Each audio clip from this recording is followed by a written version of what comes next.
MBS Muhammad bin Salman kemarin menyatakan dengan tegas dan resmi memerintahkan seluruh warga Saudi untuk keluar dari Lebanon dan Suriah.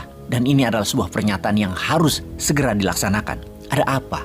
Apakah peningkatan perang di wilayah tersebut meningkat? Dan pasti satu hal yang kita tahu bahwa Saudi sudah berdamai dengan Iran. Berdamai dalam arti sebenarnya. Pertemuan dua negara menjadi rutin dan meningkat perdagangan dua negara tersebut dalam 1 tahun ini. Akankah Iran menyerang Israel? Akankah Hizbullah, proksinya Iran, akan menyerang Israel? Mengapa Iran demikian agresifnya sekarang? Kita membahas tentang Iran. Mengapa sangat ingin menyerang Israel? Kita awali dengan informasi di akhir tahun 2020. Seorang ilmuwan nuklir Iran, Mohsen Fakhrizadeh, tewas oleh senjata otomatis seberat 1 ton yang diselundupkan agen Mossad Israel ke Iran.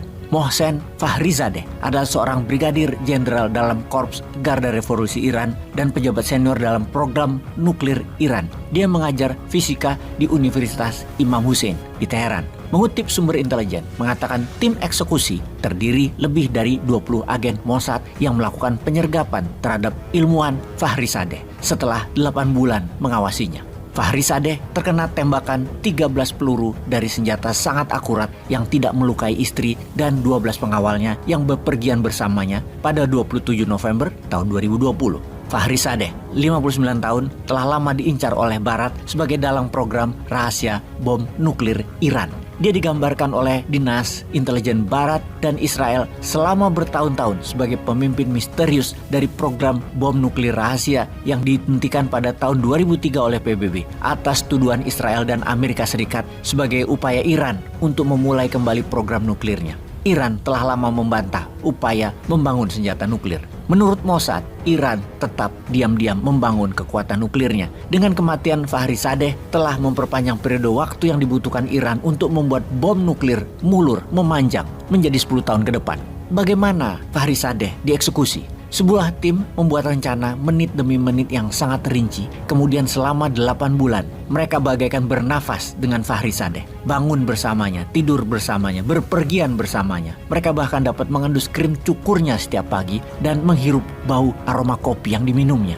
Para eksekutor menggunakan senjata canggih yang dikendalikan jarak jauh dengan bom kecil yang terpasang di dalamnya untuk menghancurkan diri sendiri guna menghilangkan jejak. Senjata itu seberat 1 ton karena termasuk bahan peledak dan diselundupkan ke Iran dalam potongan-potongan kecil selama beberapa bulan. Kemudian dirakit dan dipasang di dalam truk pickup Nissan yang diparkir di pinggir jalan yang dikendalikan melalui satelit jarak jauh. Serangan terhadap Mohsen Fakhrizadeh dilakukan oleh Israel sendiri tanpa keterlibatan Amerika. Tetapi pejabat Amerika telah diberi pemberitahuan sebelumnya dan mendapatkan go ahead dari Pentagon. Kemudian kita mundur beberapa bulan di tahun yang sama, 2020. Mayor Jenderal Qasim Soleimani, pria berusia 62 tahun kala itu, merupakan perwira militer senior Iran dalam pasukan pengawal revolusi yang sejak tahun 1998 menjadi komandan pasukan Quds, sebuah divisi yang bertanggung jawab untuk operasi ekstrateritorial dari Iran.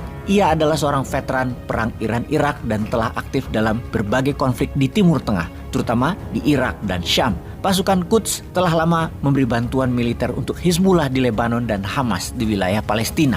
Pada tahun 2012, Soleimani membantu pemerintah Suriah, sekutu penting Iran, selama perang melawan Daesh atau Negara Islam Irak Syam atau ISIS. Di bawah kepemimpinannya, Iran telah memperkuat Hizbullah di Lebanon dan kelompok militan pro-Iran lainnya, memperluas kehadiran militernya di Irak dan Suriah, serta mengatur serangan Suriah terhadap kelompok pemberontak yang berkepanjangan di negara tersebut. Sebagai komandan pasukan khusus elit, dia mengatur operasi rahasia yang melibatkan jaringan milisi proksi di seluruh wilayah. Dia secara luas dianggap sebagai arsitek perang Presiden Bashar al-Assad di Suriah, konflik yang sedang berlangsung di Irak, perang melawan ISIS, dan banyak pertempuran lainnya. Soleimani secara luas dipandang sebagai tokoh paling berkuasa kedua di Iran setelah Ayatollah Khamenei. Soleimani dan para pejabat dari milisi yang didukung Iran tewas terkena serangan tak berawak Amerika di dekat area kargo di Irak. Beberapa rudal menghantam konvoi tersebut. Sedikitnya 7 orang tewas. Mengapa Amerika dan Mossad mengeksekusi Soleimani?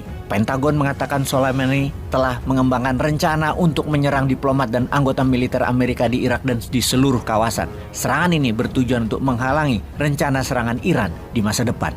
Amerika secara resmi menetapkan Garda Revolusi Iran dan pasukan Quds sebagai organisasi teroris sebagai puncak kemarahan Iran atas meninggal dua tokoh penting Iran, yaitu pemimpin Garda Revolusi Qasim Soleimani dan ilmuwan nuklir Fakhrizadeh. Pemimpin tertinggi Iran Ayatollah Ali Khamenei mengatakan balas dendam berat menanti kepada para penjahat Amerika dan Israel. Apakah hal itu sekarang akan dilakukannya? Perang itu sekarang. Apapun itu, Indonesia harus bersiap. Peace.